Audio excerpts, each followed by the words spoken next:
reka rero ndabasabe mu vyaguruke twakira ijambo ry'Imana, twakira umukozi w'Imana Pasteur Jean kugira ngo ariko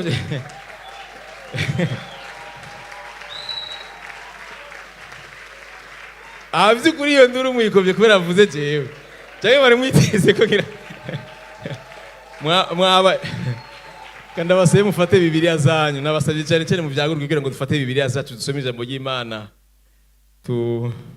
Mane bahezagire ko munyakiriye neza, nanje ndiyakiriye. Haleluya, amen.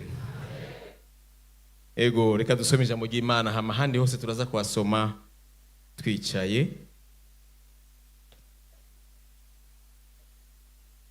Abikorinto ba kabiri ibice 6 umurongo wa mbere.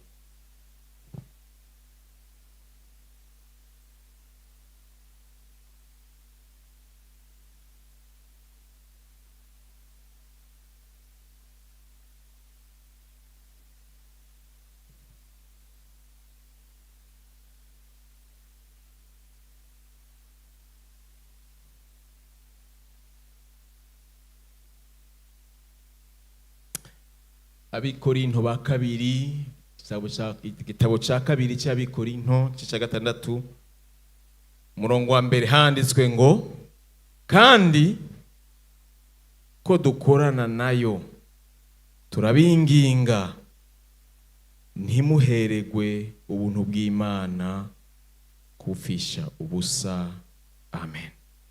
Murashobora kuvyagira ahandi abandika cyane nifuza abandika ko uyu munsi mwo kwandika byaba byiza kugira ngo bikunde iyi message mwigumane. Turaza gusoma imirongo atari mike.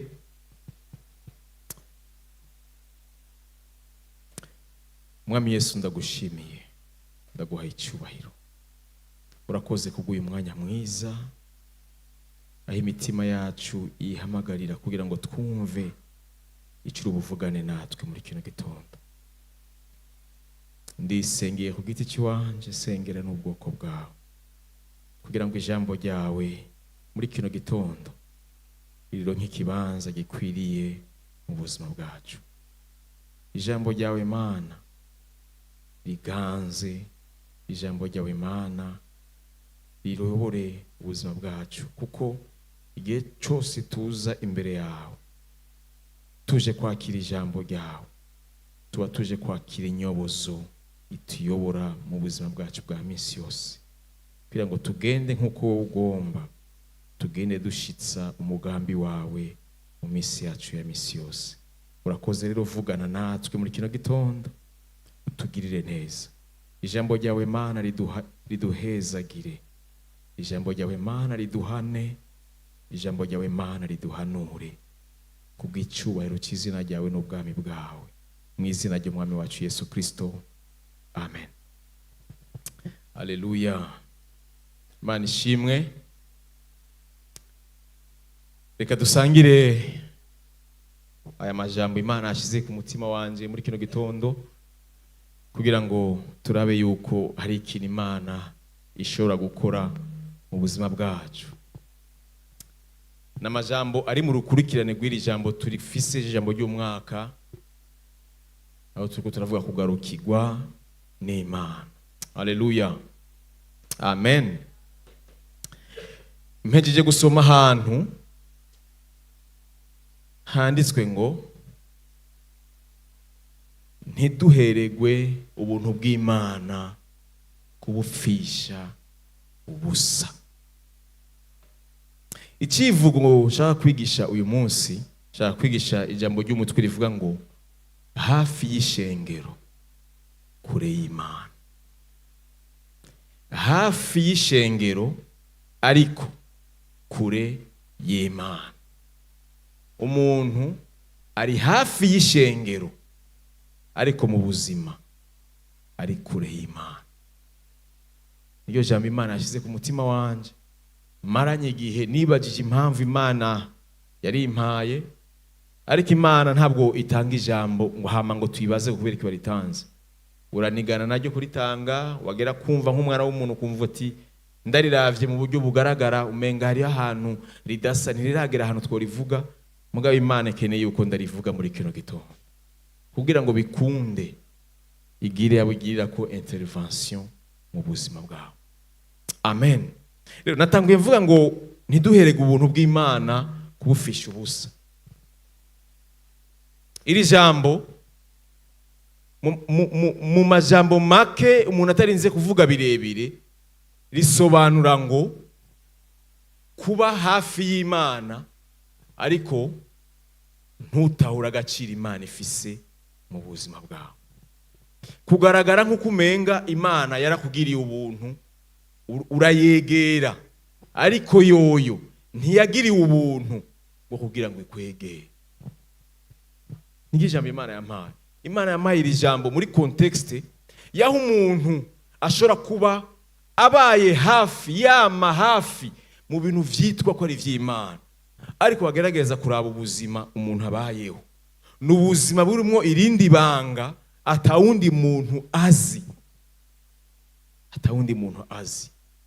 Umuntu aragenda avuga Imana, umuntu aragenda ashima Imana, baririmbye Imana, araririmba Imana, batazira Imana, aratazira Imana, ariko vy'ukuri mu buzima bwiwe Imana iri kure. Mu yandi majambo ni nk'umuntu afise double vie. Umuntu afise double vie. Imana yanyigishirije mu bisoma tuza gusoma muri Bibiliya ku buzima bw'abantu, ubuzima bw'abantu batatu, kandi turaza kuhasoma ku buzima bwa Mukaroti, ku buzima bwa Rakeri no ku buzima bwa Yuda Iskariote. Abo bantu bose ugerageje kubaraba barafise ikintu basangiye gikomeye cyane kigaragara, kandi abo bantu bose baravye bari hafi y'Imana. Bari hafi y'Imana. Bari hafi y'Imana. Hari igihe Imana itanga ijambo ukiyumvira iri jambo Imana ritanze mu gihe gisa nk'iki kubera iki? Ariko nagomba ndababwire Imana ntiturinda kuyisobanuza kugira ngo tuyibaze impamvu itubwiye. Ariko uyu munsi muri kino gitondo Imana yumva ishaka kuintervena. Imana yumva ishaka kugarukira, kwinjira mu buzima, gutabara ubuzima bw'umuntu vyitwa yuko ari ngaha ariko atari ngaha. Vyitwa yuko asenga Imana ariko vy'ukuri mu buzima bw'ibingene abayeho nta Mana igaragara, nta Mana iri. Amen. Amen. Igisomwa nza gusomwa ni igisoma kijanye n'amakuru y'ingene Imana yasambuye canke yaturiye Sodomu na Gomora.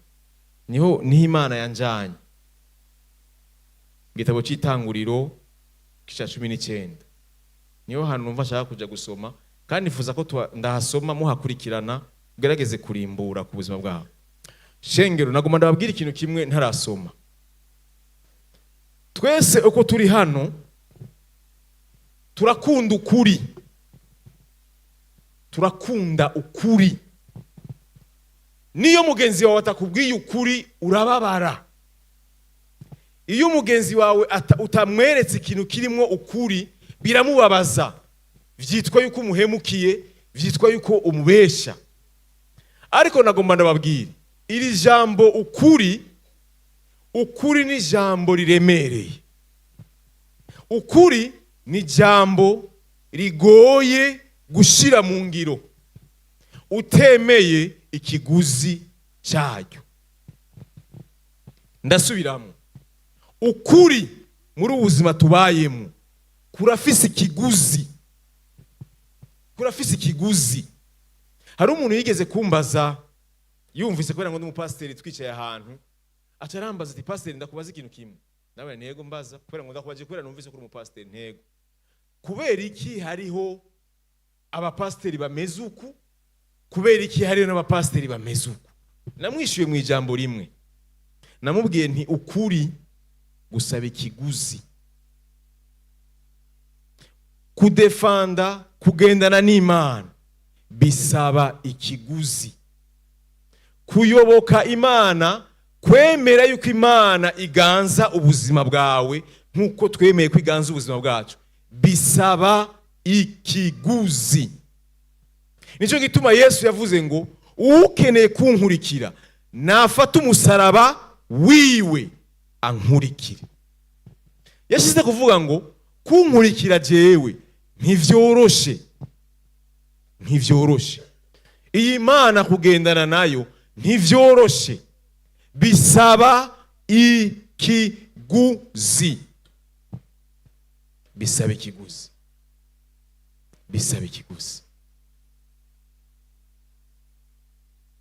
Ukuri kuragoye kwemera, gushira mu ngiro, kuko ukuri urashobora kuvuga uno munsi hama ukuri wavuze ntukugaragare mu bantu, bigasa nk'uko umenga ivyo wavuze sivyo, ejo hirya yejo kuragaragara. Ariko bigusaba kugira wemera icyo kiguzi cyo kugaragara nk'uko umenga wabeshe kandi wavuze ukuri. Ndamubwira nti ukuri kuragoye kudefanda kuko gusaba ikiguzi. Hariho rero abemera gukora ibitari ivyo kuko batemera gutanga ikiguzi cy'ukuri. Nagomba ndabwire kugendana n'Imana cyane cyane nko kwitwa umukozi w'Imana birasaba ikiguzi cy'ibintu kanaka. Rero nicyo gituma mubona ngo hari abatandukanye, hari abavuga uku, hari abatavuga uku, hari abemera iki. Umuntu wese azukuri arakuzwa kuri mu ijambo ry'Imana, ariko utakuzi avuga ibintu bihwanye n'ikiguzi atifuza gutanga.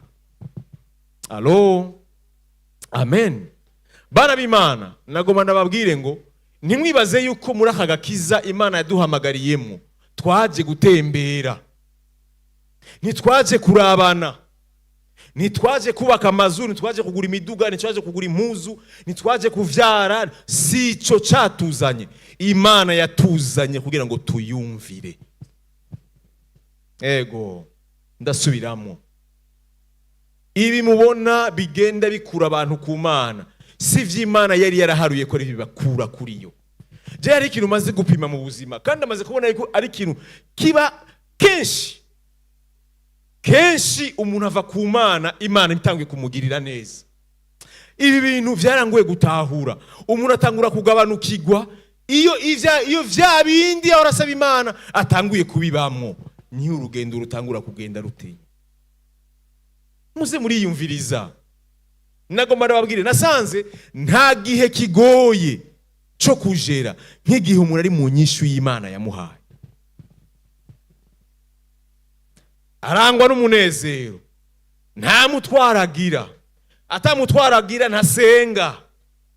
Hari abantu tubayeho dusenga kubw'imitwaro gusa. Si Imana yaduhamagariye. Imana ntabwo yaduhamagariye kugira ngo imigendanire yacu nayo ifatire ku mitwaro. Mana simfise iki kintu ngira nafata umwanya wo gusenga. Mana hari ikintu mbuze ngira nafata umwanya wo gusenga. Ko ndumva ndiko ndaca mu bihe bigoye ngira nafata umwanya wo gusenga. Si uko Imana yaduhamagariye.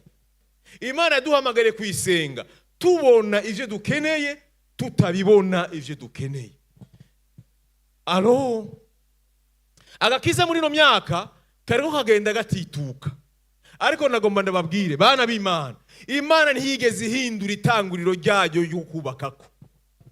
Ingingo Imana yatanguye gufata kuva kera zamye rizazindi kandi ntizo kwigera zihinduka, kuko ngo abiki gihe bo bagenda bifata nkuko bagomba. Tugeze mu myaka yaho umuntu aba mu ishengero kandi akagwira kandi akaba no mwisi.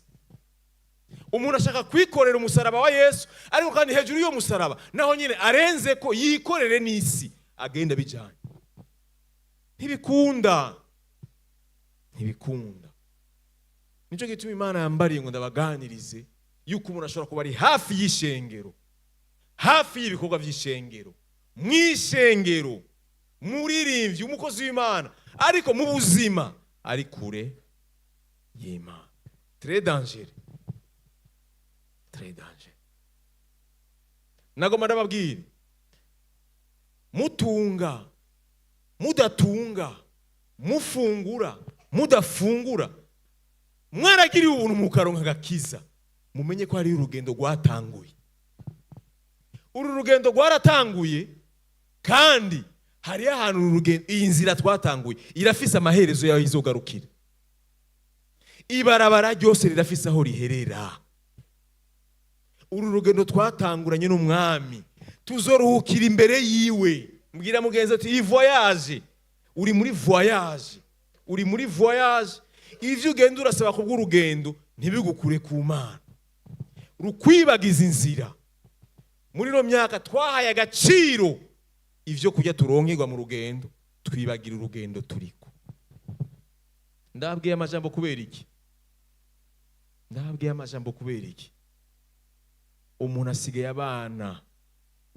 abana n'ubuzima bwo hanze, akongera kandi akabana n'Imana. Hama we akiyumvira yuko ivyo bintu bibiri vyobana. Ntibishobora kuko ntibikunda. Imana ntabwo ikeneye ko umuntu aba hafi gusa yayo ariko yo yitari hafi yiwe. Ego. Kandi ababwira ikintu kimwe, iyo umuntu ariko aravuga amajambo nkaya, umuntu wese arazi ubuzima bw'ingene bumeze. Umuntu abazi ubuzima bw'ingene butwara. Amen. Amen. Umuntu abazi ingene abayeho. Umuntu arazi nimba ari hafi y'ishengero kure y'Imana, iri jambo araryumva neza. Nico kintu nasanze mu buzima cyoroshe gutahura, kirumvikana. Uri kure y'Imana uravyumva kuri kure y'Imana. Nta muntu ukeneye ko nenda kugusengera, uravyumva. Uri hafi y'Imana uravyumva kuri hafi y'Imana. Amen. Reka some aya majambo tubandanye. 19 umurongo wa 12. Abo bagabo babaza Loti bati, hari abandi bantu ufise hano? Abakwe bawe n'abahungu bawe n'abakobwa bawe n'abo ufise bose muri iki gisagara bakura aha hantu, kuko tugira tuhahonye, kuko induru zihavugirizwa zibaye nyinshi cyane imbere y'Uhoraho, kandi akaba adutumye kuharandura. 14. Nuko Loti arasohoka abarira abakwe biwe basavye abakobwa. Muvise naho abakobwa ba Loti bagiye kuryamana na se wabo ko bari bafise abagabo babo.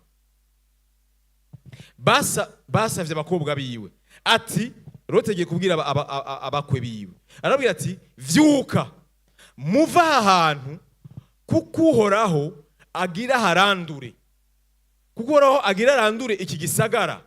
Ariko umviriza ingene abakwe biwe ijambo yababari ingene barifashe. Ariko ku bakwe biwe yari ameze nk'uwizagira, nk'uri karafyina, nk'umenga ivyo ariko aravuga ntibishobora kubaho.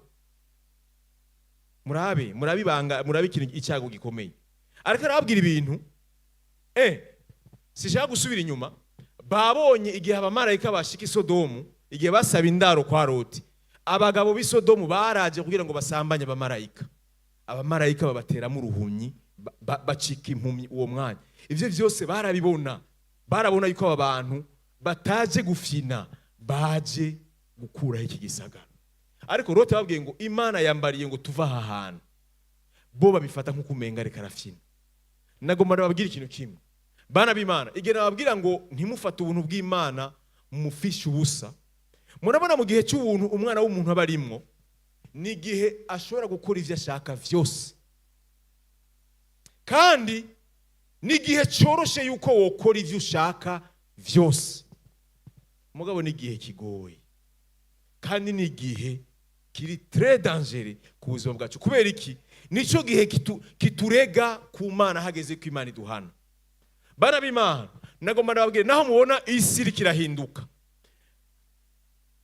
ivyifuzo vy'abantu n'ingene basigaye biyumvira ivy'Imana bariko bagenda babihindura bivanye n'ivyo bagomba. Nagomba nababwire, ivy'Imana yashinze ntivyigeze bihinduka.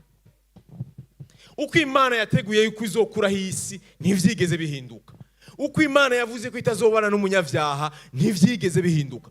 N'umwana w'umuntu ariko agenda yihenda bivanye n'igihe agezemwo. ariko Imana yo ntiyigeze ihindura ubuzima, ntiyigeze buhindura, ntiyigeze buhindura. Kandi nababwire, narabonye ngaha ku isi, nimba ari ikintu cy'igitangaza nabonye Papa Jo, ni igihe umwana w'umuntu ahaze. Iyo umwana w'umuntu ahaze, iyo umwana w'umuntu ahaze, n'ivyo Imana yavuze bimucikira ibindi bintu. Bana b'Imana, nagomba nababwire ngo iyi si nimba mubona imeze uko, ni umwana w'umuntu yayihinduye. Si Imana yayigize mbi ukuboko, oya, ni umwana w'umuntu yayihinduye. Kandi raba ikintu gitangaje, isi yagiye ihinduka nabi buke buke buke buke. Kubera iki? Umwana w'umuntu icyo Imana yanka, umwana w'umuntu yarakiringa ko akagikora. Hama yabona icyo Imana yavuze ko izomuhanisha kitabaye ubwo nyene, agaca yiyumvira ko kidashobora kuba. Kumbe Imana igenda ihana ingenda.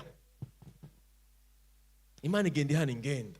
Umwana w'umuntu ashobora gukora icyaha, umwana w'umuntu ashobora kuba mu buzima budahimbara Imana, avanga Imana, avanga n'ubuzima bw'igwa misusi, avanga Imana, avanga, akabona umenga nta kintu kimwe kiraba. Nagomba ndakubwire, kiriko kiraba, kiriko kiraba, kandi kiraba ku muvuduko utazi.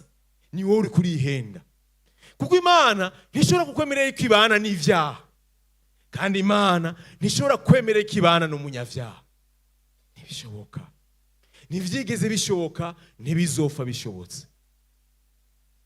Ibiyigize Imana ni uko idahindura ivyo yavuze. Nimba Imana izohana abantu batayumvira, tukwiye kubimenya yuko izobahana. Nimba mubona ndiko ndababwira iri jambo ndiko rivuga muri kino gitondo, mushire uburemere kubw'urugendo. Subiza amaso inyuma, muraba urugendo twatanguye ingene ruriko ruragenda. Uri kunzira, wanka wemera uri kunzira, kandi aho Imana yo guhagarikira urahagarara ukavamwo. Ikeneye kutaha urataha. Turi kunzira, turiko turagenda. Dufise intumbero imwe, gusanganira umwami wacu. Muranyumva gashengero? Turi kunzira, turi ku rugendo. Ntiwibagize ibi. Ronka amafaranga, tunga amazu, ronka imiduga, ntiwibagire kuri kunzira. Ivyo uri kuraronka ntubivange n'ivyo Imana itagomba, uvyite yuko Imana ibigomba vyose. Hari ivyo Imana itagomba, itazofa igomvye, itazofa yemeye ko bibana n'ubuzima bwacu, ntibizofa bikunze. Bana b'Imana, ubuntu bw'Imana twaba tuvuga ko Imana yatugiriye, n'ubu buntu duhagazemo uyu munsi itaraducira urubanza. Hageze umunsi w'urubanza nta buntu buhari, ntabwo. Ubuntu ufise n'uyu mwanya tugifise, dushobora kuraba ingene tubayeho, tukaraba ivyo Imana itashaka n'ivyo Imana igomba, tukamenya ivyo Imana igomba mu buzima bwacu n'ivyo itagomba. Gufatanya ingeso mbi no kugendana n'Imana bisigaye ari ibintu bisanzwe. Umuntu arinjira ngaha agasambana, agasohoka kwa Mungu akagaruka gusenga. Umuntu arinjira ngaha agakora ivyaha, kuri we yumva umenga ni ibintu bisanzwe. Nagomba ndakubwira, ubikore mugabo, si ibintu bisanzwe imbere y'Imana, si ibintu bisanzwe imbere y'Imana.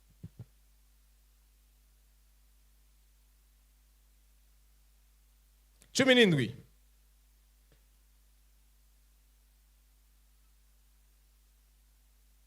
Abamarayika bamaze kubakurayo, umwe muri bo aravuga ati, hunga ntupfe, ntukebereze inyuma, kandi nturuhe uhagarara utararangiza iki kiyaya cyose. Hungira kuri iriya misozi woye kuranduka. Loti arabishura ati, turiko tujyana hamwe, muhasome. Loti arabishura ati, oyaye mugenzi, suko. Raba umusavyi wawe ko ngiriwe akagongwe imbere yawe, kandi ukaba ungwijije ko imbabazi zawe izo ungiriye. Iki gikorwa abamarayika bari bakoze ni igikorwa cyatubaye ko je nawe cyo gucungurwa. Yesu amaze kutubwira kuducungura, yatubwiye guhunga. yatubujije gusubira inyuma, yatubujije kuraba inyuma.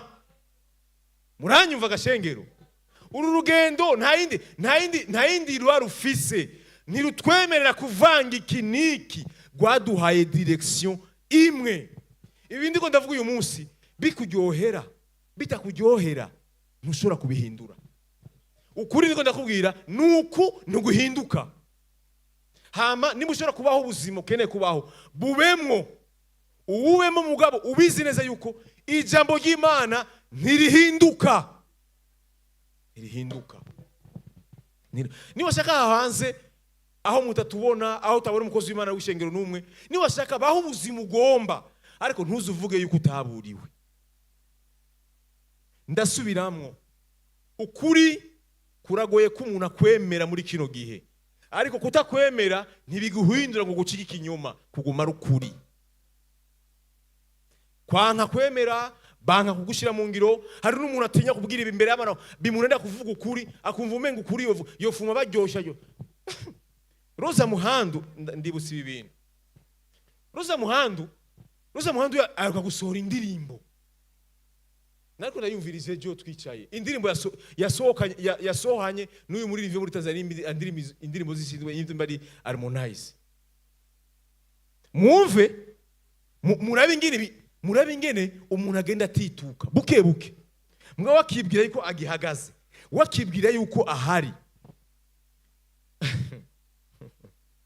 Urazi kugera ahantu mu buzima urashobora kwicara ukaraba ukavuga ati ndavye ibintu sigaye nkora, ndavye aho ngeze, si ukuntu ari imeze. Hari ibimenyetso mu buzima bikwigisha bikakwereka neza yuko jewe ndakwiye kwibamba, ndakwiye gukora ikintu cyose gishoboka Imana isubire kandi ironke ikibanza cyuzuye mu buzima bwanjye. Kuko ndavye utuntu tumwe ndiko ndakora, si two nahora nkora. Ego umwana w'Imana araza hageze mu rugendo. Hari arazi ivyo yasigaye akora atahora akora, arabizi. Nawe uvuga ngo nivyo ngo ndabishinga intahe, bagiye uricara umutima ukakubwira ati naho wemeye ko ari ivyo, wowe urabizi ndani yuko atari ivyo. Roza Muhandu tumuzi, mvuze Roza Muhandu mwese muramuzi, turamuzi ngene yaririmba. Uyu munsi ashobora kuririmbana indirimbo n'umupagani. Muranyumva? Icya kabiri, umupagani muri iyo ndirimbo nicyo kintu cyambabaje, yaramuhaye amakondisiyo ku buryo muri iyo ndirimbo atavuga Yesu, yature. Akoresha amajambo ya kure, ho kuvuga ngo avuge Yesu, avuga ngo wa muco ngo uzobahana. Mwende majambo, kuko uwo baririmbana no mu mizirima ntiyemera ko bokwatura iryo zina. Abamizirima baremera gufuma bifuka mu Mana, bavuge ngo Imana. Umva ndababwire je sintinya. Twebwe n'abamizirima bijya babahendisha ngo dusenga Imana imwe. Si imwe. Ndababwire impamvu atari imwe. Iyabo nta mwana ayigira, twe yiwacu irafise umwana. Ego iwacu irafise umwana wayo yitwa Yesu Kristo. Iyabo kugira ngo ivyare hategezwa kuboneka umugore boryamana nayo. Twebwe yacu ni Imana ishobora vyose, ntaho bihuriye. Hari rero twisanga hari abakozi Imana batangura kwisobanura, mpora ndabira baturi kuri anterema ukajibona ngo twese ngo Imana ni simwe. Uvuze ngo nimwe mugabo mu mutima off nibindi ko ndavuga. Mwese ubutumwa ndiko ndavuga uyu munsi, ndiko ndavuga ubutumwa buri off mu mutima wawe. Apana ivyo ko turabona ingene wambaye ngaha, ingene mubona nambaye. Turiko hari ikintu nibutse. Murabona ingene nambaye? Ndaberewe? Ugenda ndabivuze kugira ngo ndabwire ko nimberewe. Ngenda ndabwire ikintu. Murazi iyo mfukamye ntararonka iri jambo za kubaganiriza. Murazi ingene mba nambaye? Papa Emmanuel. Aha ibi byose mubona nambaye uko. Aha ndiko ndashima ko naronse icyo ndababwira. Ibi mubona nambaye uyu munsi ni kugira ngo seruke imbere yanyu. Ariko igihe ntari bwaronka ivyo ndababwira, madame ni wazingene nambaye. Mugabo uko bimeze kose mu cyumba cyane sinari mfunkavye nambaye uko. Oya. ujya mwambaro mpora nambara untera kuronka icyo mvuga, sinigera ndawambura.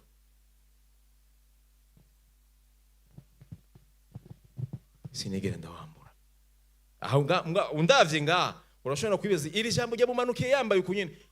Si ukuna nambaye. Si ukuna nambaye. Na nambaye izindi ziciriritse. Nari hasi ku itapi. Mfukamye ndiko ndatakamba kugira Imana inganirize. Ariko uyu mwanya ingene nambaye biratandukanye.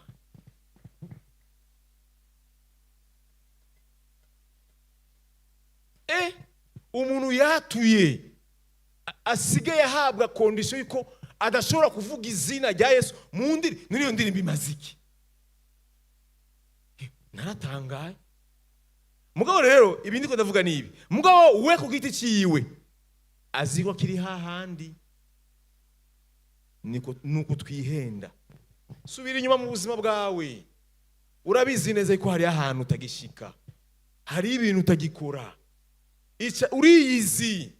Nimba ndiko ndavuga muri kino gitondo, umuntu wese ari ngaha ariyizi. Ntiwiyibagize yuko uri ku rugendo. Umviriza, ivyamwa vyose uri gushaka kugenda wamura ku biti biri mu nzira, wamuruje mugabo utibagira urugendo uriko.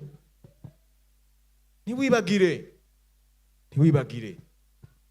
Intumbero dufise twebwe niyo gusanganira umwami. Nta yindi objectif mfise no gusanganira umwami. Hamukumva yuko unejerejwe n'ibi biri ngaha ku isi bizova bigutakariza intumbero. Nezegwa, himbagwa. Ariko icyo nzi, amaherezo inzira izohera. Inzira izohera. Hari ubutumwa tuvuga, tukabuvuga kubera tubabaye. Kubera iki? Hari abana b'Imana nzi ngaha, ibirindi ko ndavuga uyu munsi, bagwana navyo kugira ngo bibavemwo kubera batabikunda. Muranyumva? Ariko hariyo nabandi bari ngaha batagwana navyo kuko barayemeye kubana navyo, babiha ikibanza. Muri abantu babiri batandukanye. Uwo natangara ndakubwiye ko uyo wa mbere ari umugororotsi, uyo wa kabiri atari umugororotsi. Yego. Umugororotsi niki? Sukwemera iki Imana ivuga. Nawe kucemera mu ntege nke zawe nibwo bugororotsi. Aha. Ubugororotsi bw'iwacu bwugariye mu muryango, turabana b'Imana. Kuyo umwana wiwawe agucumurako akaza gusaba imbabazi akaba umwana, ntahinduka kutaba umwana. Niko n'Imana birashika tugacumura, ariko hari abantu bacumura batagaruka, bemeye kugenda kwangara. Ariko hari umuntu bishika kananirwa, arabizi niko naho nananiwe ndi muri rujya rugo. Abo n'abantu babiri batandukanye. N'abantu babiri batandukanye. Amen. Amen.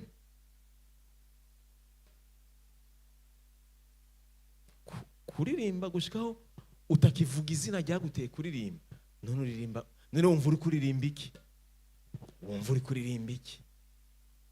Wumva uri kuririmba iki? Aho se ndaza kuhashika. Loti arabishura toyaye mugenzi. Suko ku murongo wa 18. Raba umusavyi wawe ko ngiriwe akagongo imbere yawe, kandi ukaba ungwijije ko imbabazi zawe izo ungiriye ngukize ubugingo bwanje. Erega sinoba ngihunga ngo shike kuri irya misozi, ico cago kitanshitseko kikanyica. Raba kariya gasagara niko kari hafi ko guhungirako, kandi ni na gato. Nyemerera se mpungireyo, mbega si gato nyene mbone gukiza ubugingo bwanje. Umareka aramwishura ati nuko ndakwemereye no kucuvuze ico, no kucuvuze ico kutarandura igisagara uvuze. Ariko ihute uhungireyo, kuko ataco nshobora gukora utarashikayo. Nico cyatumye igisogi cyagara cyitwa Soari. Loti ashika, mwumviriza ahantu, Loti ashika isoari izuba rirashe. Mwumvise ko yamaze gushika? Mwumvise ko yamaze gushika? Niko bimeze n'uyu munsi. Hari abantu bashitse ariko inyuma iyo bavuye ni habavuyemo. Umuntu arashobora kuba ari ngaha physiquement ari mu ngoro y'Imana, ariko spirituellement Imana ntayiri mu buzima bwiwe. Birateye ubwo. Ico nababariye ni hafi y'ishengero, kure y'Imana. Umuntu ashobora kuza mu vy'Imana, bamubonye bakabona yuko umenga arakijijwe, ntasiba kirite nimwe. Basha ari ikintu cyo abarundi cyatuboshe. Urasiko hari umuntu ashobora gukora ibintu kubw'imigenzo, kubwira umugenzo gusa, kandi uwo mugenzo ukamuboha ku buryo nta kintu na kimwe cyo ngaha siba, nta kintu na kimwe cyo ngaha adatangira amafaranga, nta kintu na kimwe. Bahamagaye abantu arahari, presence tuba tumuravye nk'abakozi b'Imana zose arimo, ariko indani muri we Imana ntayihari. Imana ntayo. Ahantu ndahagaze kubera iki? Bari Loti yabwiye Marika ati ahantu mbari numvise kiriko kiraza, numvise ikintu kigiye kurandura Isodomu n'Igomora. Ndacyumvise, ndabona ko kitava kinyemere. Murabona iri jambo Loti yasavye ni nk'ubuntu je nawe tugirirwa. Uru rugendo gushika Yesu agarutse ntago twoshobora, ariko muri uru rugendo twama dusaba imbabazi z'Imana n'ubuntu bwawe bidushoboze. Rero iki kimenyesho kuvuga ngo ndakwinginze, ndavye hariya ntaho nogera, nyemerera mpungire nga. Umumarayika arambwira ati nicyo uvuze ndakikwemereye, ndakikwemereye, hungira muri kajya gasagara kari hafi, mugabo ushikeyo, kuko sinza kurandura Isodomu n'Igomora utarashikayo. Biratubwiye ko Loti yashiseyo izuba rirashe. Mwumvise bavuze umugore we yuko yafuye? Nawe baravuga ko bavuze ko yashiseyo, no kuvuga ko bose bagize gute? Bashiseyo. Ahabereye ikibazo naha rero. Uhoraho atiburira kuri Sodomu na Gomora umuriro n'amazuku bivuye kuri we mwijuru, akomvomvora ivyo bisagara nico kiyaya cyose n'ababa muri ivyo bisagara bose n'ivyari vyarahameze. Muramaze kuraba documentaire y'ahantu habaye, y'ahantu hari Sodomu na Gomora. Ni bande bamaze kugirirwa ubuntu bwo kuraba iyo documentaire physiquement, bakwereka ahantu Sodomu na Gomora vyabaye. Haraturiwe ku buryo n'uyu munsi bakweretse amabuye yahinge na meze, nta bantu bahaba, hari bizarre, hari ukuntu hameze. Hame hibutsa abantu yuko hari igihano Imana yahanye. Niyo hantu honyene haguye imvura y'umuriro. Twe tumenyereye imvura itugwako ari imvura y'amazi, mugabo ico gihe haguye amatonyanga y'umuriro.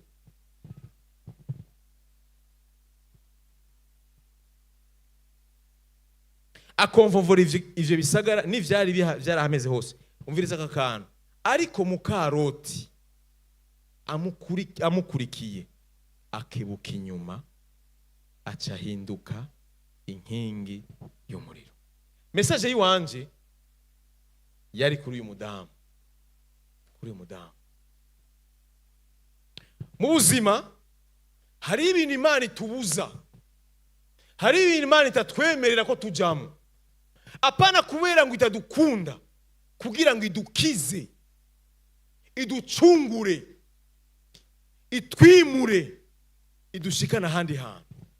Kandi nimba ubona Imana uyu munsi ikubuza ikintu ukacanga, nagomba nakubwire ngo imbabazi zayo zatanguye kuva kera, nuko utabimenye.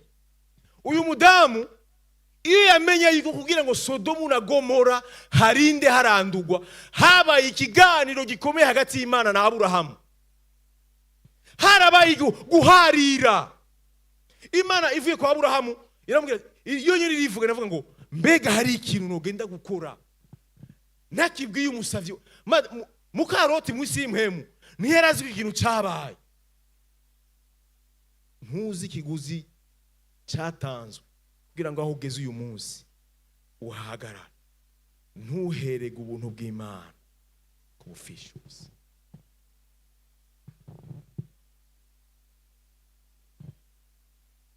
Aburahamu arabwira yumvise ko agiye kurandura ngo Sodomu na Gomora, aribuka yuko Loti yari. Aburahamu arabwira Imana ati no kameme, none ga Mana yanje, vy'ukuri ugira urandure abagororotsi n'abanyavyaha. Mwarahasomye Imana amubwira ati oya, sico ngiye gukora. Musanzwe niwashaka nigiye Imana yatuma abamarayika, ntiyarigiye ngo ugiye gupointa directement ngiye kurandura. Bibiri ivuga ngo yarigiye ngo kuraba, kugira ngo ironke confirmation yuko ivyo yumva iri mwijuru ugwantaga ruva ku isi ruisangayo vy'ukuri ko ariko bimeze ihageze. Mugabo Mukaroti ntiyarazi ko ubu buntu bwabaye, ntiyarazi. Uyu mudamu shaka ko tumwigako, kubana n'umuntu avuga Imana, kubana n'umuntu avuga Imana, azi Imana, ayubaha Imana, yabagendereye. Mwabonye ivyo abamarayika bakoze mu kanya sasa, irababwira ngo hunga ntimurabe inyuma. Bana b'Imana, ariko kubera uburemere bw'ivyo yamize, ivyi Sodomu ni Gomora, Sodomu ni Gomora yavuyeyo physiquement, ariko kugira ngo hamuvemwo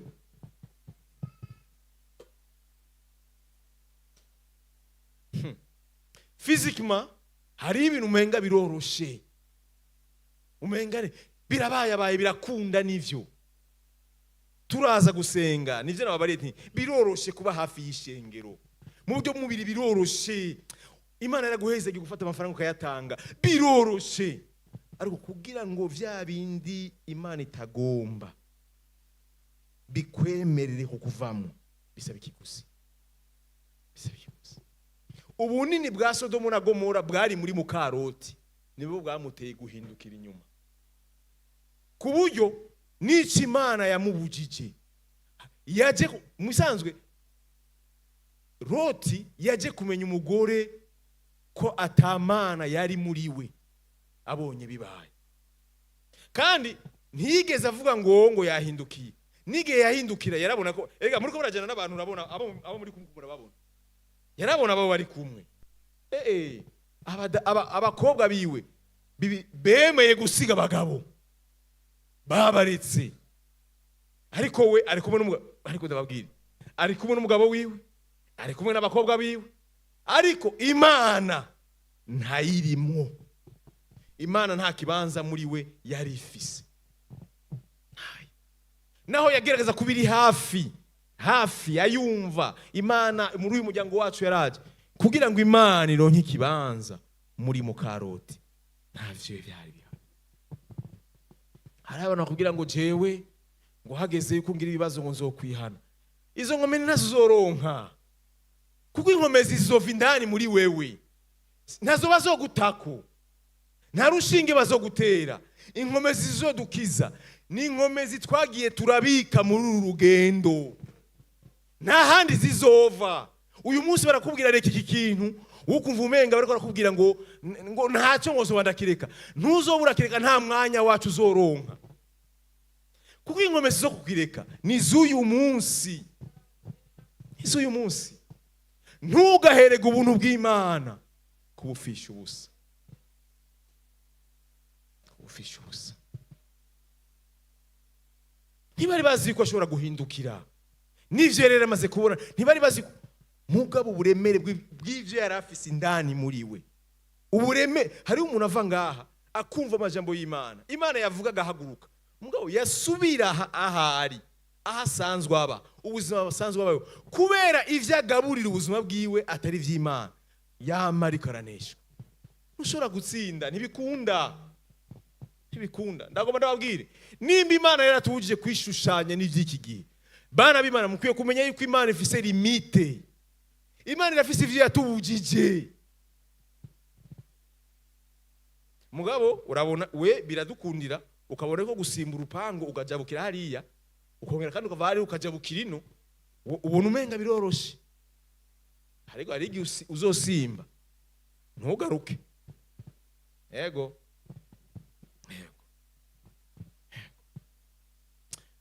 Umwana w'umuntu numuhinga mu kudevelopa.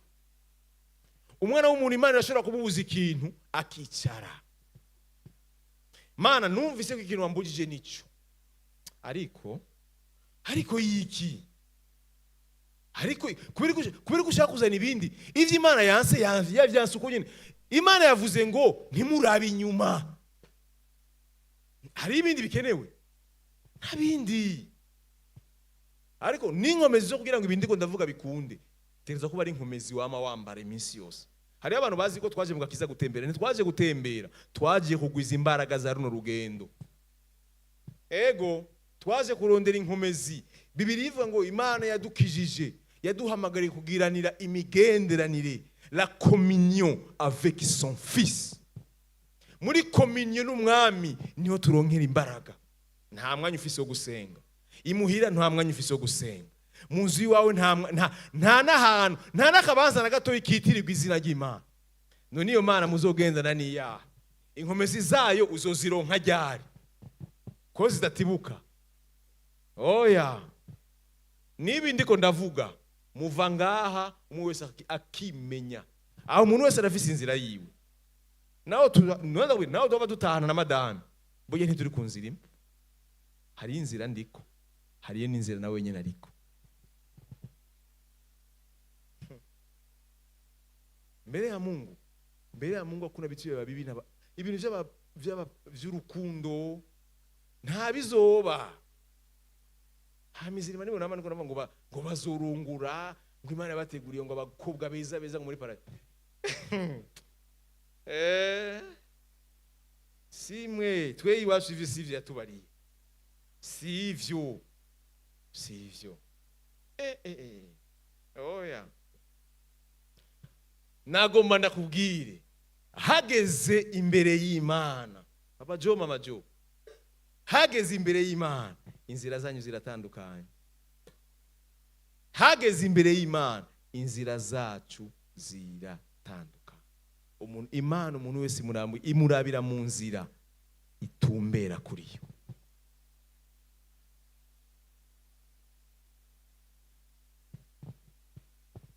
Uyu mudamu yabonye umenga gucungurwa nta gaciro bihaye. Kubona abamarayika bashobora kuza kuri famiye ya Loti wenyene. Kubona batewe iteka abamarayika b'Imana bagatumbera urugo rwabo. Yabonye umenga ntacyo bimaze. Imana iravuga ikintu ukabona umenga sico. Imana iravuga ikintu ukacenterpreta ukundi. Ngo Imana ntiyavuze uku, yashatse kuvuga. Ntiyashatse kuvuga, yavuze uku. Mwiyibagize ibindi bintu byose, ntimwibagire ko turi ku rugendo.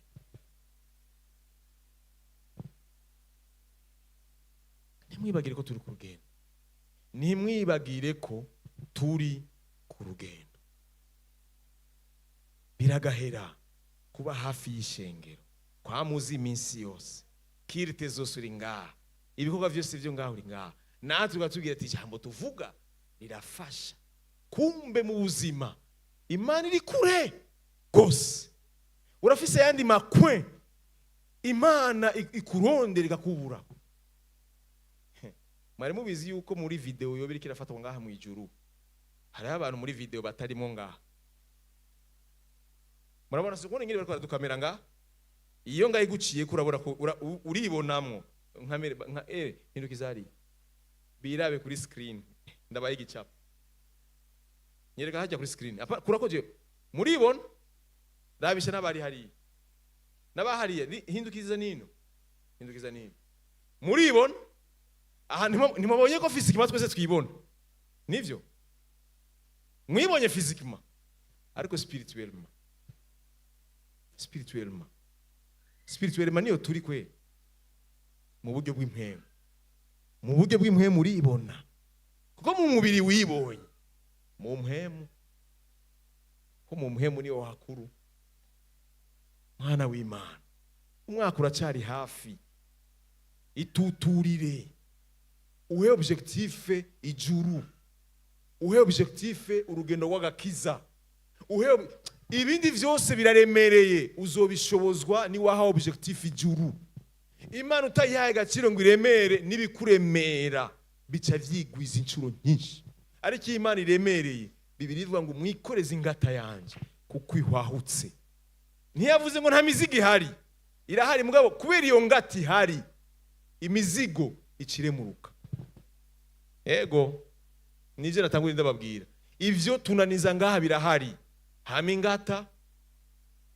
Ego uzoshika imbere ya Yesu akubwira ati Yesu vyarananiye, akubwira ati hari ingata narabahaye ntayo watoye. Ndabasubiriramwo, kuba abana b'Imana sugufyina.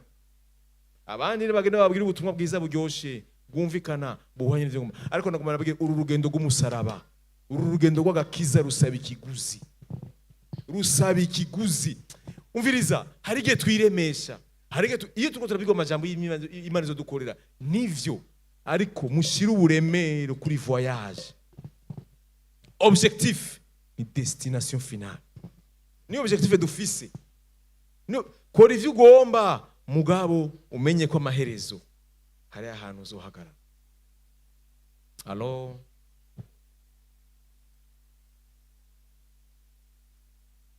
ahandi hantu ushaka kuvuga muhandike, ukeneye kuhasoma ngira ndahavuge ku mutwe kubera ndabonye umwanya uri kuragenda.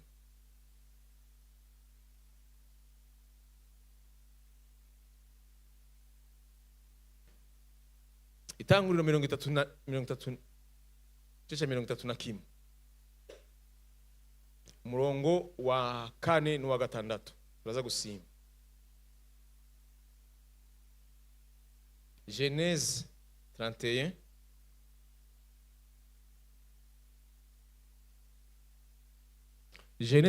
nuko Yakobo atuma guhamagara. Mwumvise icyo nashize kuvuga ku mugore wa Loti, mwagitahuye?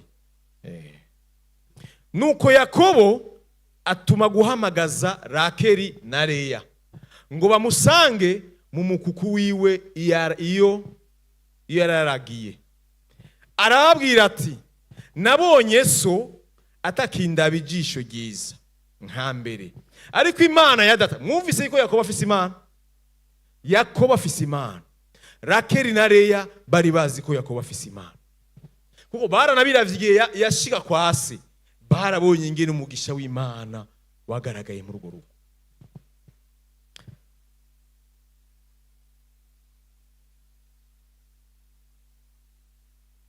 Arabarira ati nabonye so atakindaba ijisho ryiza nka mbere, ariko Imana ya data yagumanye nanje. 6 namwe murazi yuko nakoreye so uko nashoboye kose. Aha ariko arabasobanurira objectif cyangwa gutuma agenda, ariko arababwira ingene yahisemo gufata ingingo yo kujana. Aragera ahantu ku murongo wa 11 arababwira ngo maze umareka w'Imana ampamagarira muri izo nzozi. Ariko arababwira iki Imana yamubariye ati Yakobo ntisabwe. Arambarira ati unamura amaso yawe urahabe imfisi z'impene. Ni context cyangwa kwisoma, ndigushaka gusoma ubuparagrafe bukwereka yuko Yakobo yari afite n'imigendere n'Imana nzima, we n'Imana bari bazinanye. Mu yandi majambo, aba badamu bari baragiriye ubuntu bwo kuba hafi y'umuntu afise Imana. Amen. 13 ni jewe Imana yakubonekeye i Beteli. Hariko arabwiriza Imana agira mubwira hamwe wasiga amavuta ku nkingi yibuye ukahansezeranira isezerano, nuko none va hasi uve muri iki gihugu usubire mu gihugu wavuyemo. Uviriza 14 Rakeli na Leya baramwishura bati mbega mu rugo kwa data hari umugabane tuhafise cyangwa ivyo tuzoharagwa. Mu yandi majambo, baremeye kugira gute? Gufatanya nawe urugendo. Baremeye gufatanya nawe urugendo.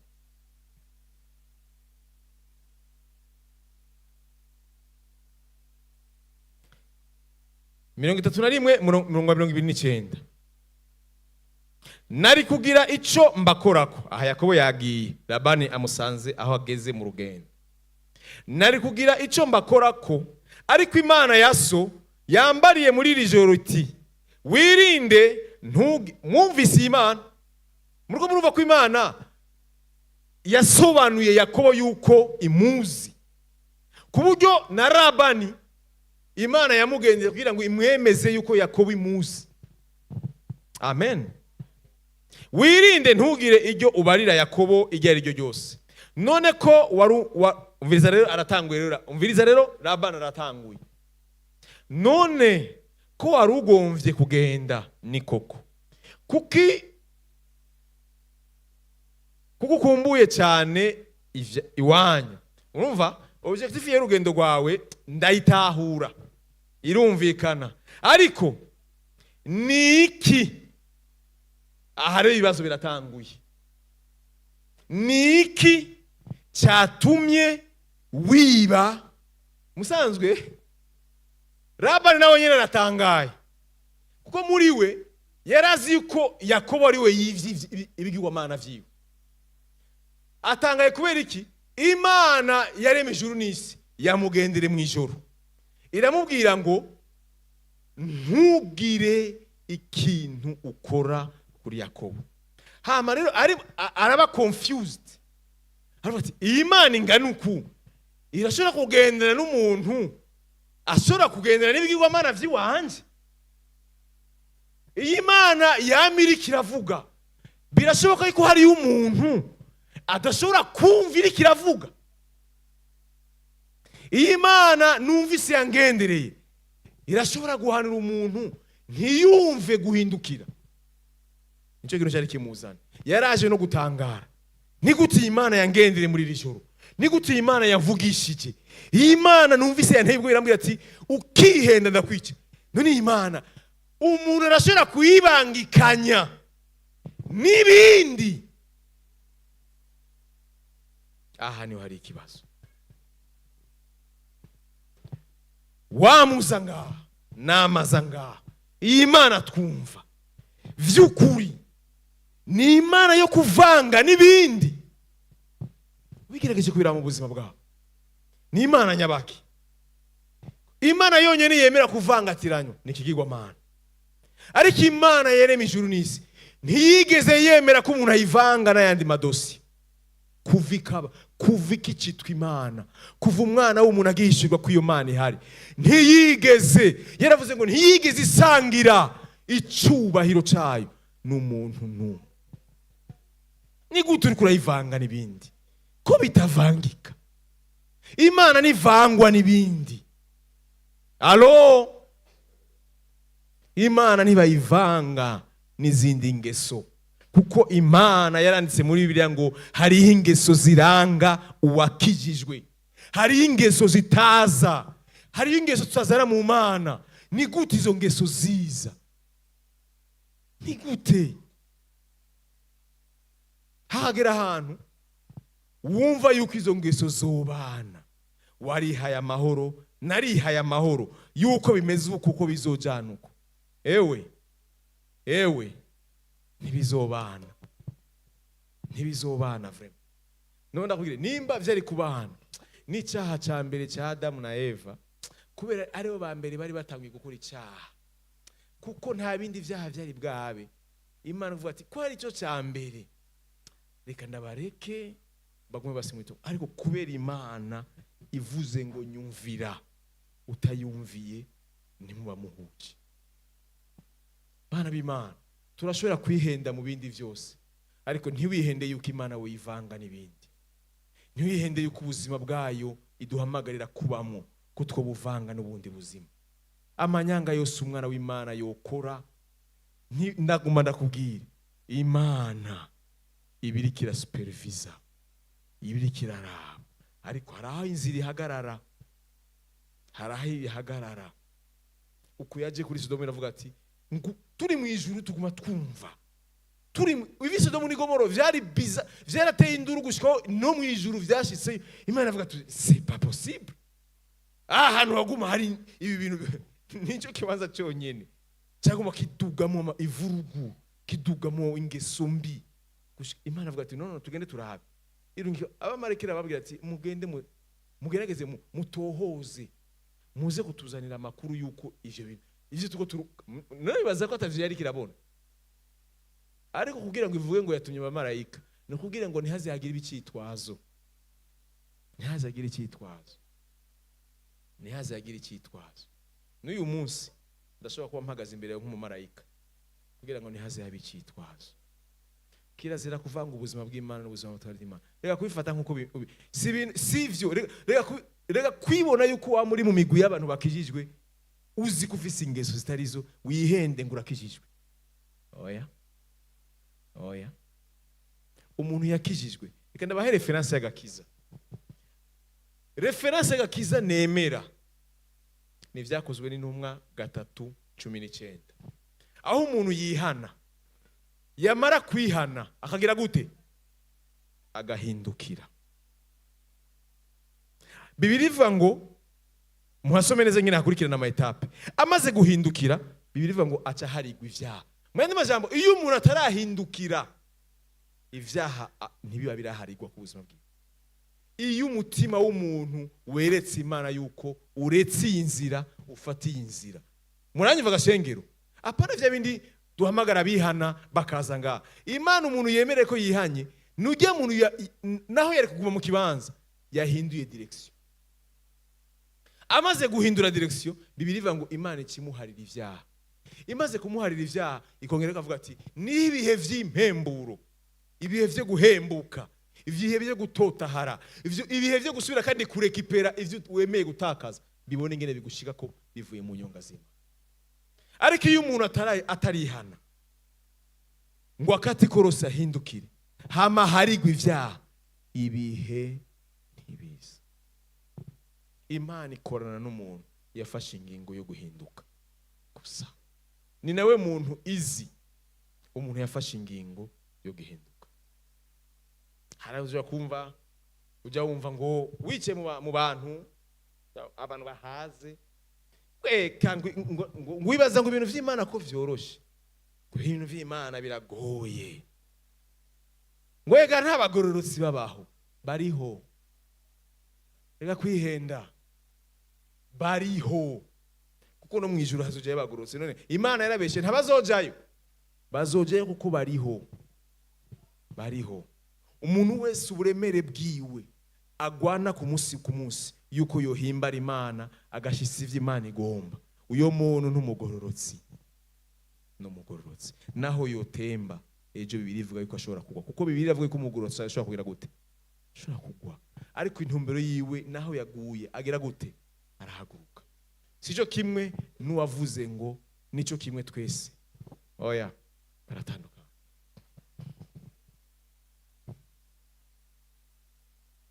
None ko warugombye kugenda ni koko, kukumbuye cyane iwanyu, ariko niki ikibazo Yakobo caramuteye gushavura, kuko yabwiye Labani aramubwira ati jewe nta yindi Mana nzi, kandi nabo turi kumwe nta yindi Mana banziko, baziko ngendana n'Imana ya Isirayeli.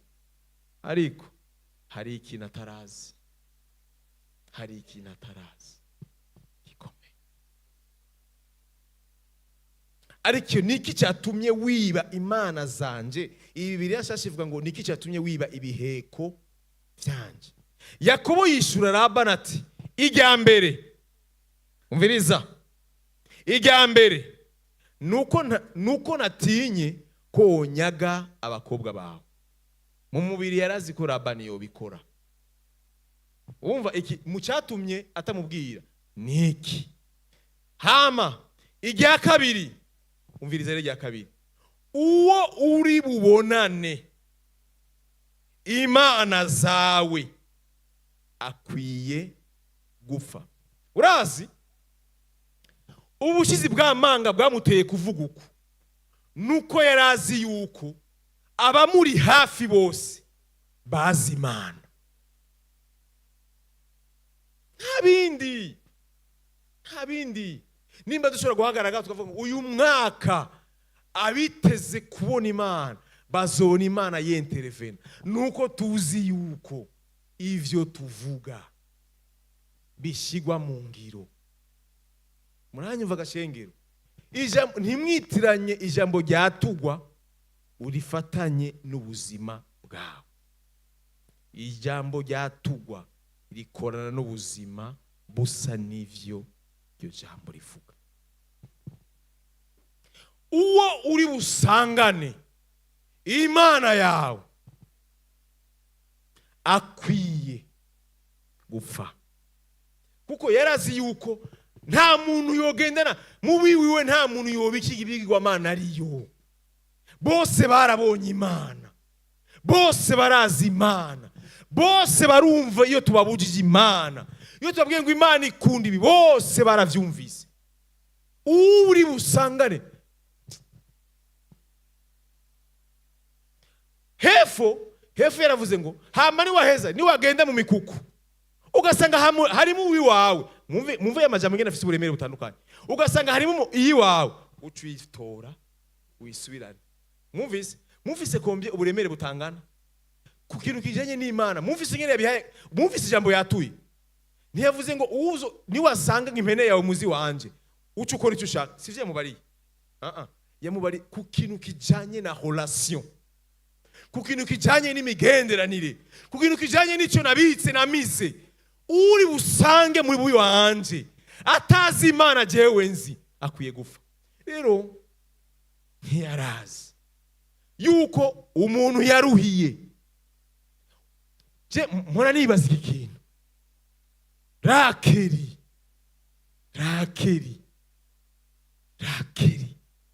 kuba hafi y'Imana ariko Imana itari muri wewe imyaka yose.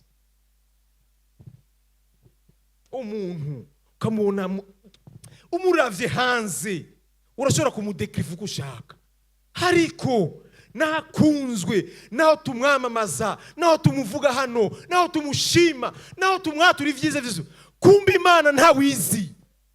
Très dangereux. Ngira nyarutsa kuri Rakeri, Yakobo aravuga ati ndanakwemereye saka ivyo bigirwamana vyawe nga, kuko yarazi ko nta muntu yobibika. Nta muntu ari ngaho afise ibintu yicayeko, nta muntu yicaye ngaho afise ibindi bintu yabitse mu mutima, nta muntu ari hano afise ibindi bintu agendana ntawe. Saka uri bugisangane akwiye gupfa. Na Murundi kwera bari babibe, bari bamwivye amadiri yiwe, bari bayatwaye. Ibigirwamana vye bari babiteruye, yari yabibuze. Nta blague yari mukona wenyene Rakeni ibiki, yarakene Imana ziwe kuna wenyene bazimusubiza. Yinjira mu ihema rya mbere arasaka arabura, agenda mu ihema rya Leya n'ihema ry'inshoreke ziwe araronderayo arabura. Rakeri abonye, ariko ndababwira Rakeri none nibaje iki kibazo, none kwibigirwamana Rakeri wabizanye, kwibigirwamana Rakeri bigendana, uzobishikana imbere y'Imana? Ko wemera ko gendana umuntu ubu, ko wemera ko mujana, ko udashaka kubirekura, ko wemera ko mugendana iminsi yose, mwibaza ko amaherezo uzovyinjirana mu gihugu c'isezerano? Ntivyinjira.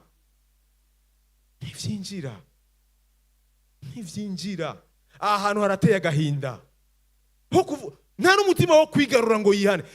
Mwende majambo, Imana y'umugabo wiwe nta gaciro yigeze ayiha. Imana umugabo wiwe yubashe. Rakeri kuri we Yakobo yakunze umuntu ntibaza ko bitari bikwiye akunda.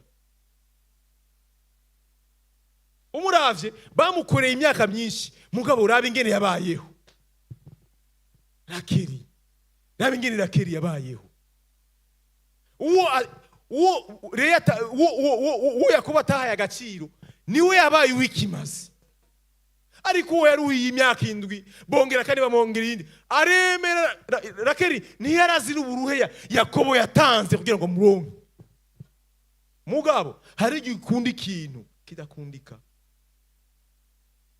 hari igihe wumira ku kintu wibwira ngo kanaka ngo n'umugenzi ndamuhanura bikanka, kuko arafise irindi banga muri we agenda.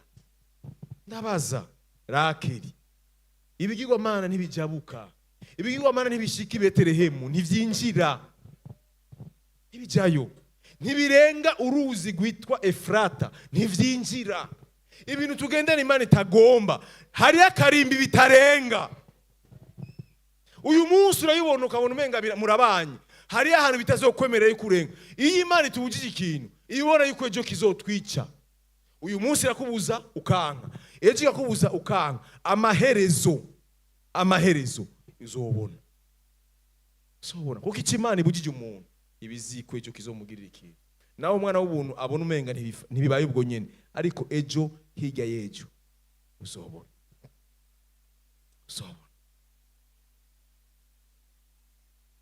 Rakeri abonye se we atangiye gusaka, acafata vya bigirwamana, arabinyegeza, aravyicarako. Tinimvire none ariko bijana he? Ariko bijana none ibigirwamana ariko bijana he? Mbariza mugenzi wawe, uri nimufise uri kubijana he? Ko mutavuga mubwire, fasha kuvuga message atari wewe niwe, kuko Imana ntiyandungikiye ubusa. None kudashaka kubirekura uri kubijana he? Kuko nibizo ari ahantu bitazorenga. Iyo ngeso uri kwijana he kandi Imana itayigomba. Iyo nyifato uri kwijana he kandi Imana itayigomba. Kubera ko gumuwa wemera ko mujana, amaherezo Imana itazokwemera ko mubahana nayo. Kubera iki? Aremera, arondera impuzu, arabisasira, aravyicarako. Atari yigira nko kumenga ari mwireke, ariko aracira, ari mwirekwe, ariko aracira, amerewe nabi, araremba, acaragwara. Sha hari umuntu akora icyaha, nga hari umuntu asasira icyaha, ukabona umenga yagihaye ibindi bintu birenze. Ego sewe aramubwira ati, acara mwitanga ngo rero mbabarire, ngo kubera abandi bose bariko barahaguruka, ngo mbabarire je ngo sinza guhaguruka kubera numva merewe nabi.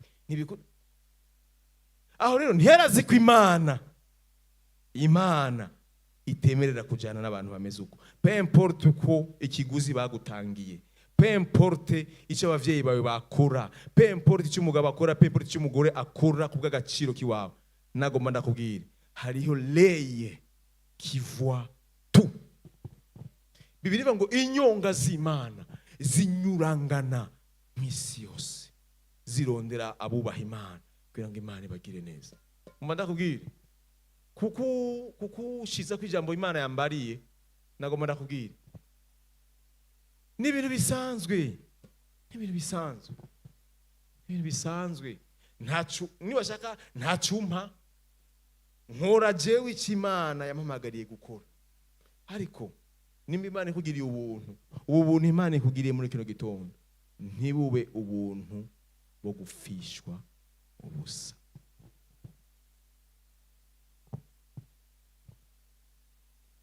Labani yarabuze ibigirwamana, yarabisatse, ntavyo yabonye, yasubiye inyuma atabitwaye. Ariko nagomba ndababwira vyaribwe, hari uwabitwaye, hari uwarabifise. Wibaza ko Labani yabeshe?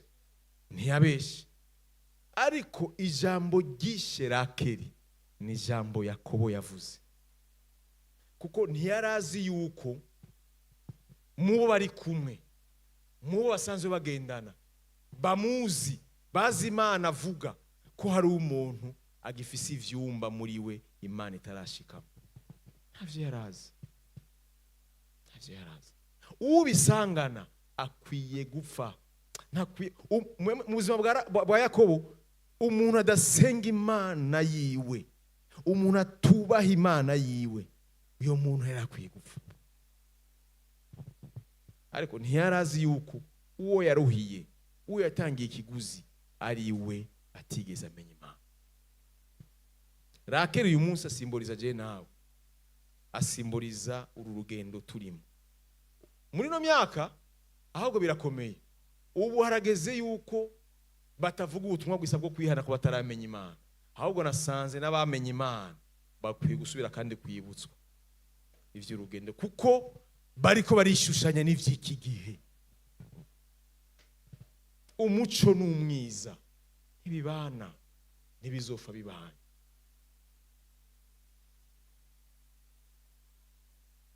Ijya kabiri, uwo uri bubibonane imana zawe akwiye gupfa, enda nusake icyawe cyoba mu vyanje ngaha imbere ya bene wacu ukijana. Mumvise Yakobo yamubwiye ati kubijanye n'uwo usanga ibigwamana akwiye gupfa, ariko ikintu wosanga kiwawe ukijane biroroshe. Nivyo ndakunda babwira hajya, kuko uviriza akantu, kuko Yakobo atarazi ko Rakeri yavyivye. Aha niho Imana yashize kuri jewe ibigirwamana. Rakeri yarabitwaye hehe ko bari bagiye mu gihugu cy'isezerano? Icyo gihugu cy'isezerano naco nico je nawe uyu munsi nibwo rugendo dufize ko kuzogishikamwo. Ivyo bigirwamana dushaka guha umwanya ntibizokwinjira, kandi kutinjira gusa bizova bituma n'uwabitwaye atinjira.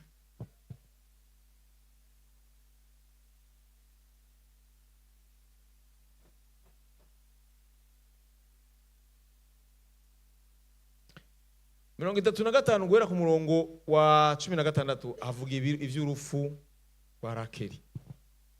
Bava i Beteli baragenda, bari basigaje akarere. Umviriza, bari bashigaje akarere bagira bashike, bagashika muri Efrata. Rakeri araramukwa, aragumigwa. Maze kigumiwe, umwakirizi aramubarira ati ntaco utinya, kuko uhava uvyara uwundi muhungu. Maze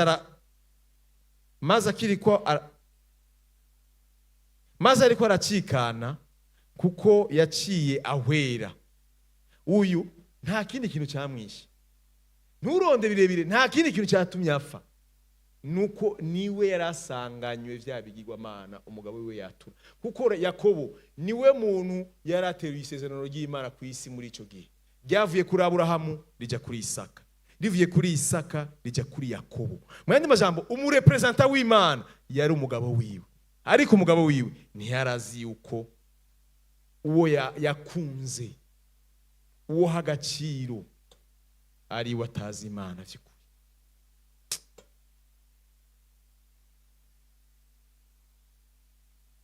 Kuko yaciye ahwera, yita uwo, umviriza, yashese no gufata umwana avyaye amwitiranye n'ibihe vyiwiwe. Ashaka kumwita umwana wiwe ngo Benoni, ngo umwana wo mu mabara wanje. Yakobo aravuga ati oya, uyu mwana ntazokwitwa Benoni, ntushobora kumwitiranya n'ivyo yagira kwegana navyo. Yakobo yaranse yuko umwana wiwe yitiranwa n'ivyaha vya mama wiwe. Yagira mwite izina rivanye nuko afuye, nuko adashitse. Yakobo aravuga ati oya, azokwita Ben Amin, umwana wo mu butama bwanje. Umwana wo mu butama urazi ngena ryoshe, urazi ngena nimideko gusa. Umwana wo mu butama, umva igihe ivyo Yakobo Rakeri yagira mwite biratandukanye n'ivyo Yakobo yagira mwite. Allo, amen. Sozera ngakwira ngo tunyarutse duheze, ndahejeje. Shaka kurangiriza ku buzima bwa Yuda Iskariyote. Bibiliya iravuga neza yuko ivyabaye ku Bisirayeli vyagize gute? Vyatubereye akarorero. Yuda, reka soma ahantu hamwe ndabivuge ndangiza. Yohana 12, tumabwiza bwa Yohana 12 murongo wa 3 ushaka umurongo w'indwi. Maze Mariya yabira ingero y'amavuta atamirana y'igiciro kinini cyane y'agati kitwa narada, ayasiga ku birenge vya Yesu, abihanaguza umushatsi wiwe, kandi inzu yose itamiranamwo ayo mavuta. Umviriza, ariko Yuda Iskariyote, umwe mu bigishwa biwe, mumviriza, ntiyari kure, yari hafi. yari hafi ya Yesu, nta kintu kimwe atumva, nta kintu kimwe Yesu mu byo yigisha atarazi, ariko indani mu muntu haragoye. Ariko Yuda Iskariyoti, umwe mu bigisha biwe, uwagira azamugure aravuga ati, niki cyatumye ayo mavuta ataguzwe idenariyo 300 ngo zihabwe aboro? Ahantu nahasomye kuko niho hadekriva havuga Yuda wariwe n'ingeso ziwe. Murongo 6, ariko ivyo ntiyabivugishijwe no kubabara aboro. Mwumvise? Nuko yari umusuma, niwe yari umugestionnaire wa ministere ya Yesu, niwe yabika amafaranga yose agena n'igikorwa cy'Imana. Uravyumva? Akagenda kura, yagenda riba amafaranga mu kigega. Ariko nababwire, abasuma barasumbana. Abasuma nukuri nibangana. Urazi mpamvu batangana? Mbarira, sobanurira. Uwe ni gute kuboka kwiba Yesu? Amen. Kwiba umuntu nato kuraba azi ko wamwivye. Narigeze kubabarira, nimba hari umuntu yaragoye ko kubana nawe ni Yesu. Yesu vyari bigoye kubana nawe kuko ubabaye atakuravye yarazi ko wababaye. Umwidogeye atakuravye yarazi mu mutima kwawe ko widoge. Vyari bigoye kubana nawe. Vyari bigoye, ariko ndababwira, nibaza ko Yuda ari umusuma wa mbere. Niwe wa mbere. Ni wa mbere. Kwiba umuntu akuzi, akubona ahari, akubona adahari, akuzi. Ibi byose kugira ngo bikwereke iki? Kugira ngo bikwereke yuko ingeso y'umuntu iraremereye gusumba gucungurwa kwiwe. Iyo yayihaye uburemere. Simvuze ko ingeso yosumba gucungurwa mu bitahure, ariko iyo ingeso yawe wayihaye ikibanza ari mbi, hari igihe gucungurwa kubura.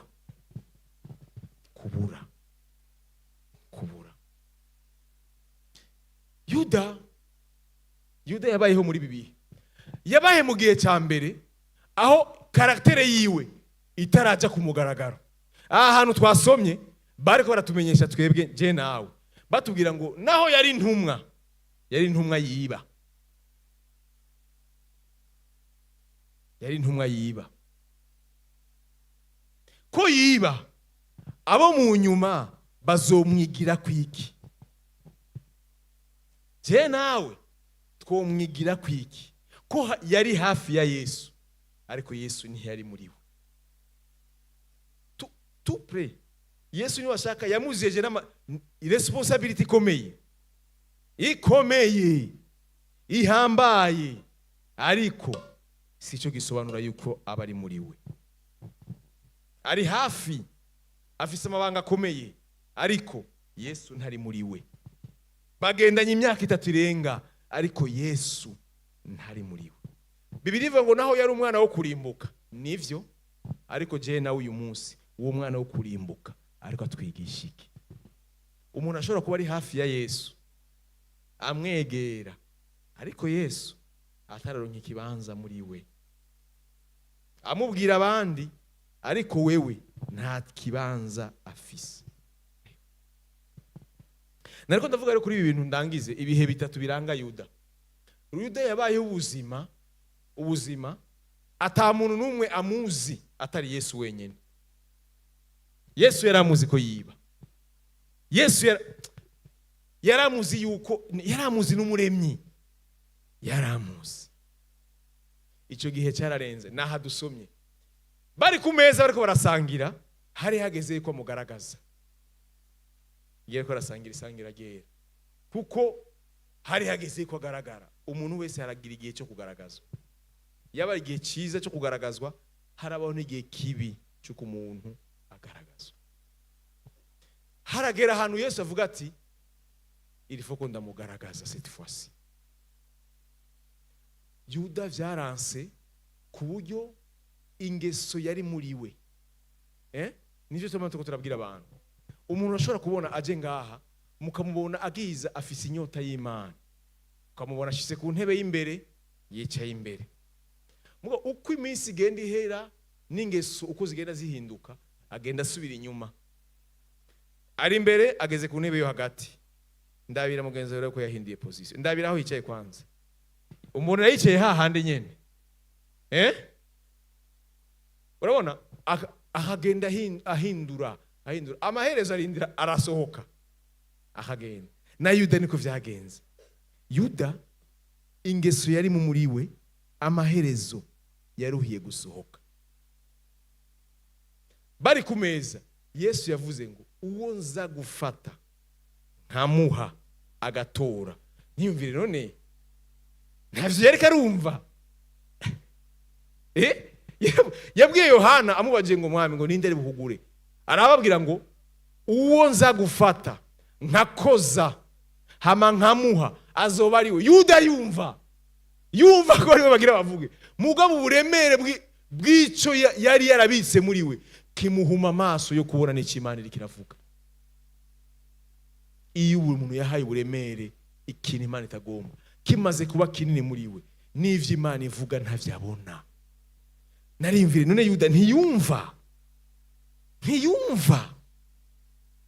Bibiri ivuga ngo agiheza kujya Satani yaciye amwinjiramo, atarasohoka. Amaherezo yiwe no gupfa. Iyo niyo novuga nti ntabwo ndabivuganye inzigo, ntabwo ndabivuganye kwa nk'umuntu, ariko ndabivuze kuko niyo destination finale. Iyo umuntu avuye mu Mana, ibindi bikinjira muri we, bibanza kwanza akabana navyo ata muntu numwe abizi ko abifise, akamarika araza mugabo abifise nk'aba bandi bose mwumvise nagenda avuga bose, raba bose amaherezo ico bahaye agaciro caruhiye kubaganya. Ico bahaye agaciro, yaba Mukaroti, yaba Rakeri, yaba Yuda, uburemere bw'ico babitse nico cabagaragaje. Yuda yaruhiye kugenda kwiha umugozi. Kubera iki? Uburemere bw'ikibi bwasumba inzira ziwe zo gucungura.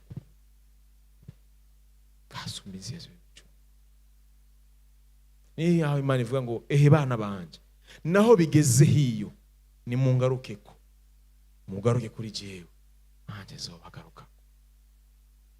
Mwana w'Imana uri hano, wumvise iri jambo mu gatondo uyu munsi, ni wowe uzi ubuzima bwawe ingene bumeze, ni nawe uzi uru rugendo turimwo ingene rubaye. Ariko nagomba ndakubwire, ndabikubwira kandi n'ubushizi bw'amanga bwanje bwose, ibizo tuzubaza no kuturemera muri urugendo gushika Yesu agarutse biracaza, kandi hazoza ibiremereye gusumba ivyo tuko turabona ubu. Ndabikubwiye, wari usanzwe ubizi mbwo ndabigusubiriyemo, biracaza. None ko bivise tubizi ko bizoza, Imana ikibanza cyayo kingana gute? Imana warayiteguriye ikibanza. Imana irafise ikibanza muri ivyo vyose, ko Imana yaduteguye kuva kera. Imana ifise ikibanza kingana gute mu buzima bwacu? Hafi y'ishengero ariko kure y'Imana. Nayo majambo Imana yashimye ko ituganiriza ko muri kino gitondo. Umwe wese araba ubuzima bwiwe hejuru y'imigisha, hejuru yo gutera imbere, hejuru Yesu hari ahantu yavuze mu butumwa bwiza bwa Luka, nibaza ko ari igice ca 17, umurongo wa 32, aho yareka arabwira abantu, ababwira ibizogenda biba nuko ibi byose navuze yuko Imana atakintu kimwe izohinduramo uwuzuye icumura ko izomuhana. Harageze ahantu nibaza ko umurongo 32:17, Luka 17:32, acavuga iyi passage aravuga ngo mwibuke Mukaroti. Uko nyene nuko handitse uko nyene ako kajambo konyene mwibaze Jezi kugira ngo asurinye uyu murongo, mwibuke Mukaroti. Twibuke iki none kuri Mukaroti? Twibuke iki? Mbariza mugenzi, twibuke iki? Kuko ivyo kwibuka kuri Mukaroti biriho. Mwibuke na Mukaroti, kuko Mukaroti asa nibihe murimwo namwe, nivyo bihe turimwo, ibihe vy'Isodomu na Gomora, igihe cya Nowa. Ariko arabwira abantu, babona umenga ni blague, ariko ababwira yuko Imana izozana imvura, babona ko ari blague. Kubera iki? Akaboregwe kw'isi yahigeze, nikababwira yuko Imana ishobora guhana ivyo yavuze Imana izobishira mu ngiro. Ariko Imana yaruhiye kubishira mu ngiro.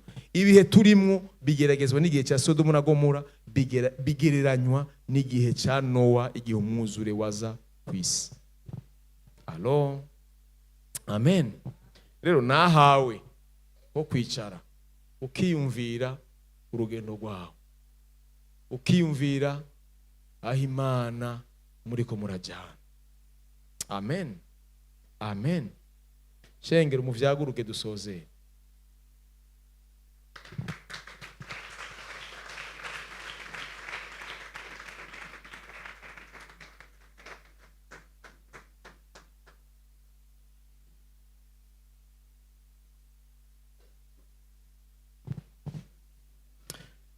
Vyaguruke dusoze.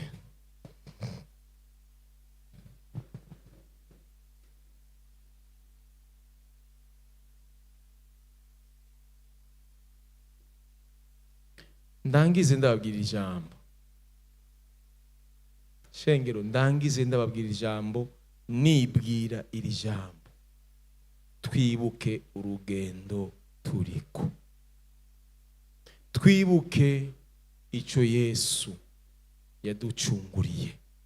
Yesu yaducunguye kugira ngo tuze tubane nawe, apara ngo duherere mu nzira kujya kwa Rekeri, kujya kwa Mukaroti. Ntibashizeho bariko baraja. Yesu yaducunguye kugira ngo tuze tubane nawe. Ivyo ucamo vyose, ivyo uronka vyose, aho ugenda uraca hose, abo muhura nabo bose, ntiwibagire yuko uri ku rugendo. Ntiwibagire yuko ivyo uri kuraba mu bose, ubuzima bwose uri kuraba mu bose, hari uzobutubaza. Amen, amen. Umunsi wa Mungu mwiza. Sinkeneye abantu baza kwihana kubera ubwoba. Genda mwihanire mwibanga. Uzo kumva ko akeneye kwatura azondondere, ariko muri uyu mwanya genda wicare wiyumvire bijanye na rugendo. Ku mugoroba rero igikorane nkuko twabibabwiye mu matangazo